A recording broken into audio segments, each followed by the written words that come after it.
Hello there, welcome to another 10-minute drawing challenge. I'm actually going to make this video take maybe more like 15 minutes. I don't know how well that doesn't show up too badly.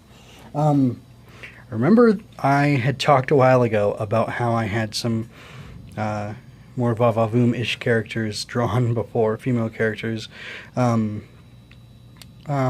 Well, here they are, and also how I find androgyny interesting, and it's kind of been something that's influenced me over the years. Well, here you go. And I also brought up Digimon the other day, so you're going to see a lot of that, and I have a Star Wars influence character too. So I'm going to talk about those for a little bit, and then I'm going to go ahead and get into my drawing. So right here, for the uninitiated, Digimon are a thing similar to Pokemon, if you must, where you got a little creature, it starts as one thing, and then it grows, and then it grows, and then it grows, potentially.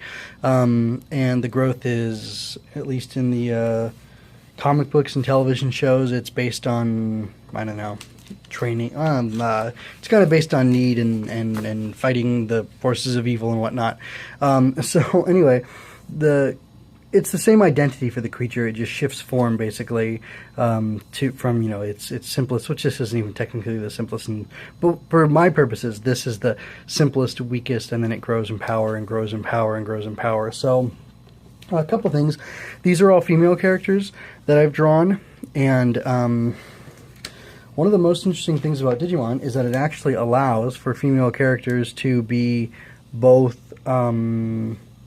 to be represented in different ways, even though, as I said before, there is a problem with like Angelwoman and Deviwoman, because they are so explicitly just like sexualized versions of their male counterparts. And there's something about how they're the third tier of power, and it's like, well, how come like the Devil Man and the Angel Man are the second, but the women have to be third? Because I don't know, it just seems weird. Like, why wouldn't they be equivalent? But whatever. Basically, I just wanted to show off a couple of these. So, like, I've got a girl dog that turns into this girl robot dog thing, and then it turns into this girl with a giant bone, like, club that she bashes with, and then it turns into, like, a robot dog. I don't know, I wanted to do what some of the best Digimon did, which is be weird and kind of creepy and cool. So like, this is really, really great, or one of my favorites is this fish monster, and it turns into a dragon, happy dragon, you know, she's happy and peppy, and then she turns into this like sea witch, and then I kind of said like, what if you took a mermaid and you made her into a knight or something? And this is what I came up with here. So you can see she got the prominent bust, you've got the but like, look, she's wearing armor, and you know, like, I don't like drawing faces. I just so here's a face here. I cheat by putting her in a hood and covering up her ears and hair and things like that. And then over here, I really cheat by putting her in a mask, but then she's got this, long curly hair, which is kind of cool. Let me see. Was there something else on the other side? No. Okay, so then, like, this again, I go with, like, creepy. It's a bug, and then it turns into, like, a butterfly, kind of magician's assistant outfit. And then, a fairy. She's not naked. She's covered in fur, as some insects are, and she's like a butterfly kind of thing going on here. And then she turns into like an even more like almost Tinkerbell, or like the little fairy from the Legend of Zelda games. Some of them kind of like that, and like kind of techie. And this was going to be like gray or silver, metallic with like weird wings. And was there something else I thought? Oh, okay. And then this is my personal favorite. So you've got a cute little bat, and then turns into like a vampire in like kind of Victorian clothing, and then this like kind of sorceress type lady, and then a knight in armor. Some of my favorite drawings ever. My wife thinks this pose is a little too much for a lady, but she's a soldier. She's gonna beach down. And I've got roses worked in there to be feminine, but she's completely covered. This is the kind of armor I want my female characters to be in if they're going to be in it. She's a knight, and she's got full mail on, covering her whole body. She's got, the loincloth kind of thing going on here to, cover her up there as well. Like a sensible breastplate that would actually armor her, with these beautiful roses on it with their spikes. And, you got roses on her shoulder pad too with thorns. I just think it's, I spent a lot of time on these drawings. I came up with these all a long time ago, and then I redrew them all. as we're coming up on the 5-minute mark. This is a Star Wars character I made, and looks kind of Vader-ish, but actually a woman in there, and she's not all beat up. It's just an armor she wears to obscure her identity and do whatever things. And I drew this years ago, maybe like 13 or 14 years ago. I don't remember if this is a redrawing or not. I kind of don't think it is. I think this is original drawing. Anyway, I really like this character, named after my wife.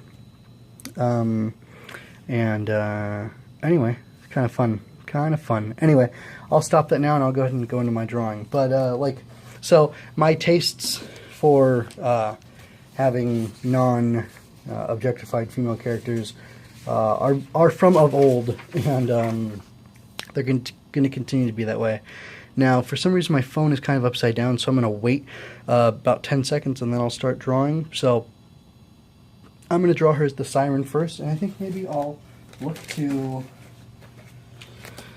I don't know, something like this. I'm kind of going to go for something like this. I'm going to put that off over there and then start drawing. Excuse that noise. So, one of the elements of women that is attractive is hair.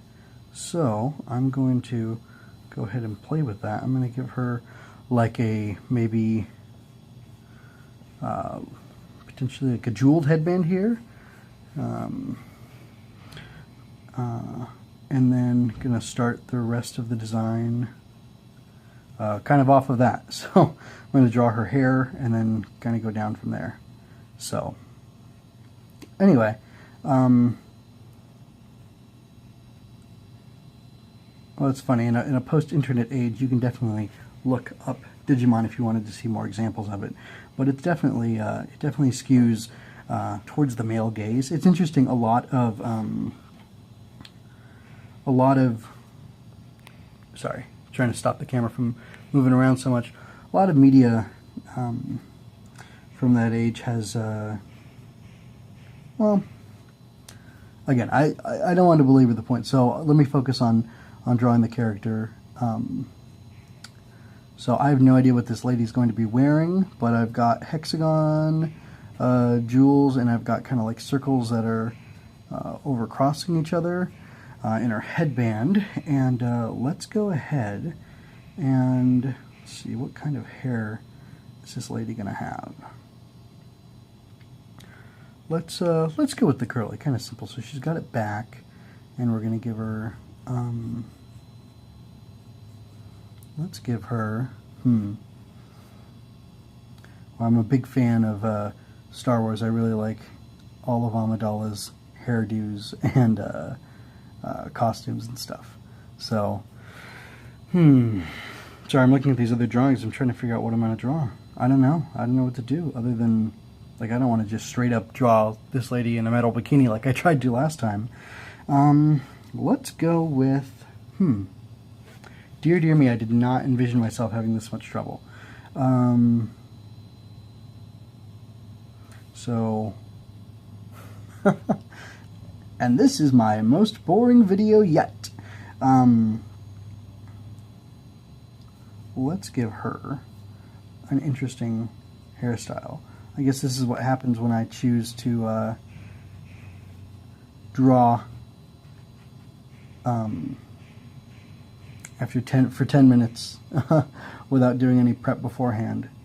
Let's see. So does she have very curly hair? Is that cultural appropriation? I don't think so. You know what? Let's give her... Why not? Let's...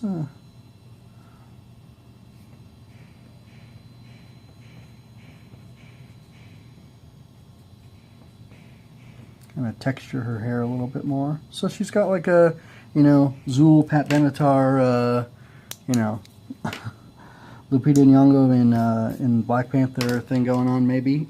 So yeah, I should start drawing lines is what I should doing to figure out what to do for her armor or her outfit. So like, that's a very, I mean, that looks like a bikini, right? I mean, you could go with that approach, and you could do this. So yeah, I forgot. I'm basically going to, I'm really going to have to take my time and figure out what this design is, but I need to actually just draw on her and see what it's going to turn into. I need to make this quick because I don't have much time to add in this voiceover. I'm really uncomfortable with drawing this lady in such a sexualized way, being that Luminous Beings books is about, me producing and working on my craft for Superheroes Get Hungry Too, and for my other fiction stuff, which is mostly aimed at children. But I'm going to write stuff for adults too, but my focus right now is on getting stuff out for kids. I don't think it's wrong to talk to kids. I talk to my daughter about the difference between men and women and modesty and whatever. Very open with her about these sorts of things. But I just think this drawing is too much, which is why I'm speeding over it. So I'm going to take another crack at it in the next video today. So anyway, you can subscribe. If you're subscribed, hit the notification bell. And I thank you for watching.